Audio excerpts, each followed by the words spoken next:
प्यारे विद्यार्थियों, गणित विषय में हम जो है आज आंकड़ों का प्रबंधन जो एक चैप्टर है उसमें प्रायिकता को अच्छे से समझने वाले हैं। एक आसान सा प्रश्न हमें परीक्षा में पूछा जाता है, प्रायिकता क्या है, किस प्रकार के प्रश्न उसमें आते हैं और क्या क्या उसमें जो पोर्शन है वो हम आज डिस्कस करने वाले हैं। चलते प्रश्न की ओर चलते हैं। देखिए, सबसे पहले तो प्रायिकता का सूत्र क्या है। प्रायिकता क्या है।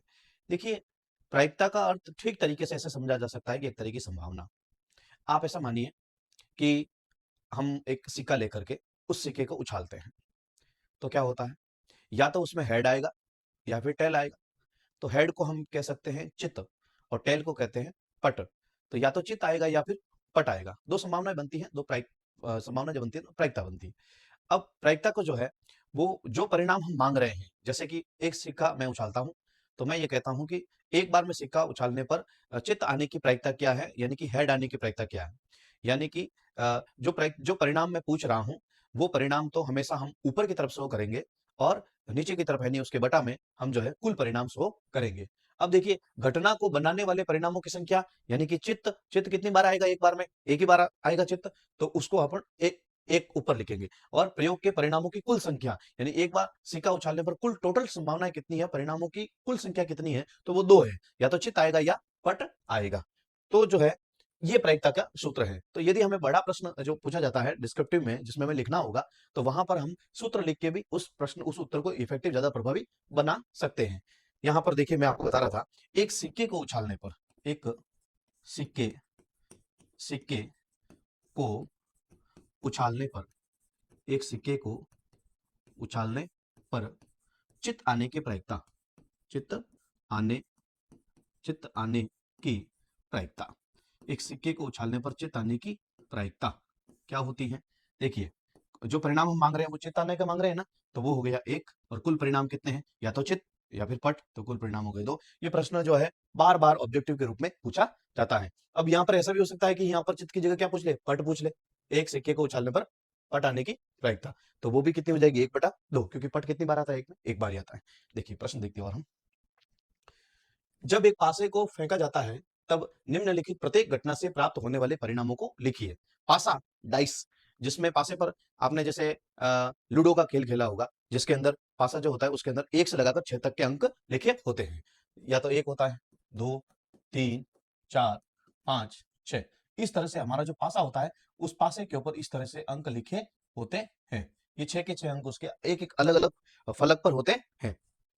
अब देखिए, हमें क्या पूछा जा रहा है, जब एक पासा फेंका गया तो एक अभाज्य संख्या आने की प्रायिकता पूछ रहा है ना। घटना से प्राप्त होने वाले परिणामों को लिखिए, तो अभाज्य संख्या आने की, पहले तो हमें परिणाम लिखने हैं इसके, अभाज्य संख्या आने के परिणाम क्या है।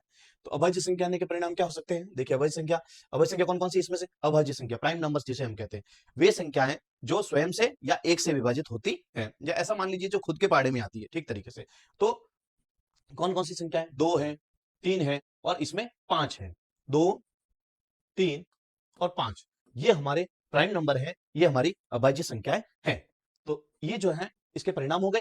अब हम, अगर हमें कहा जाए कि इसकी प्रायिकता बताइए, अभाज्य संख्या आने की प्रायिकता बताइए, तो अभाज्य संख्या 3 अंक हैं अभाज्य संख्याओं के, और टोटल अंक कितने हैं, 1 से 6 तक 6 है, तो 6 लिख दीजिए।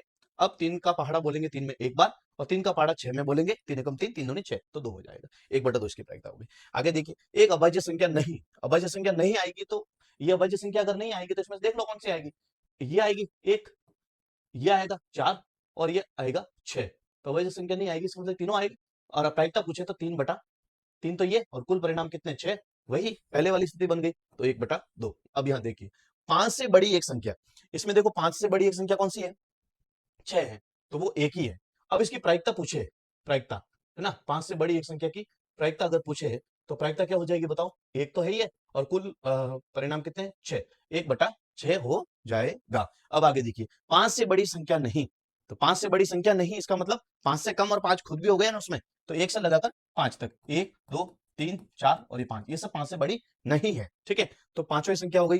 अब इसकी प्रायिकता की अगर बात करें, तो 5 तो ये टोटल हो गए, और कुल परिणाम कितने हैं, 6, जो पूछा गया वो 5, कुल परिणाम 6। बहुत सिंपल सा ये चैप्टर है, और आसानी से आप इसमें प्रश्न को उत्तर सही कर सकते हैं। अब आगे देखिए, ये तो हमने पासा और सिक्के की बात की। कभी कभी क्या होता है कि हमें जो है थैले में गेंद कितनी रखी गई है, लाल, पीली, काली, इस तरह से प्रश्न को बना करके पुटअप कर दिया जाता है हमारे सामने, उसका आंसर आप दीजिए। तो प्रश्न मान लीजिए ऐसा प्रश्न है कि एक थैले में एक थैले में एक थैले में एक थैले में पांच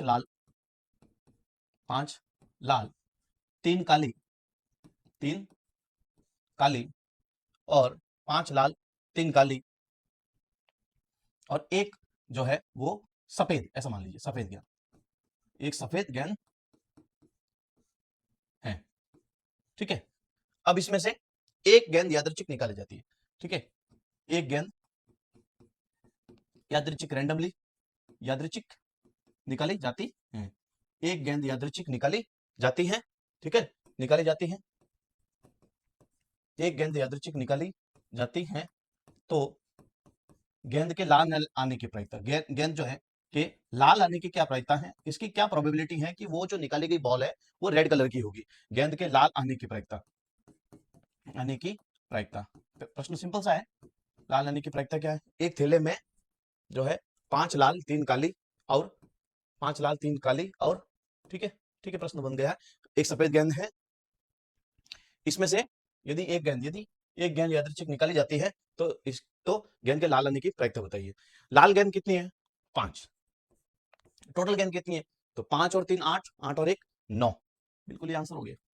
कितना सिंपल सा है। तो इस तरह से ये प्रायिकता के प्रश्न पूछे जाते हैं। खास करके जो सिक्के वाला प्रश्न है वो बार बार रिपीट हो रहा है और आपको पासा जो है सॉरी डाइस का जो प्रश्न है उसको भी ध्यान में रखना है, ऐसे प्रश्न भी पूछे जाते हैं।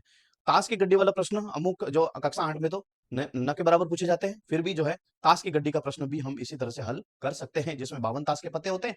और अगर ऐसा पूछा जाए कि काला पत्ता आने की क्या प्रायिकता है, तो काले पत्ते कितने होते हैं, 13 और 13 26 काले पत्ते होते हैं। टोटल 52 ताश के पत्ते होते हैं, जिसमें 13 और 13 दो सेट तो होते हैं काले कलर के, और 13 और 13 दो सेट होते हैं लाल कलर के। हाँ, मैं वही ताश की बात कर रहा हूँ जो हम खेलने में उपयोग करते हैं। इसमें जो है लाल पान भी होता है और ये लाल ईंट भी होता है, ईंट है ना, और पान लाल पान जो है वो भी होता है, इस तरह से लाल पान होता है। और ये ईंट, इस तरह से ईंट का जो है डिजाइन होता है। 13 13 पत्ते होते हैं, तो उसमें पूछा जाता है काले आने की क्या प्रायिकता है, तो काले पत्ते कितने हैं, 13 और 13 26, टोटल पत्ते कितने हैं 52, तो 26/52। अब 13 का पाड़ा से देखो तो 13 दूना 26 और 13 का पाड़ा से 13 चौक 52, वापस 2 के पाड़े से 2 एकम 2 और 2 के पाड़े से 2 दूनी 4, नहीं तो ऐसा भी देख लो 24 एकम 26, 24 दूना 52, तो 1/2, बात वही है, आंसर वही आएगा 1/2। लाल के पूछे तो लाल के कितने हैं, 13 और 13 26, वो भी 26/52। ईंट की बात करें तो ईंट के टोटल पत्ते कितने, 13, ईंट का पत्ता आने के प्रायिकता 13/52।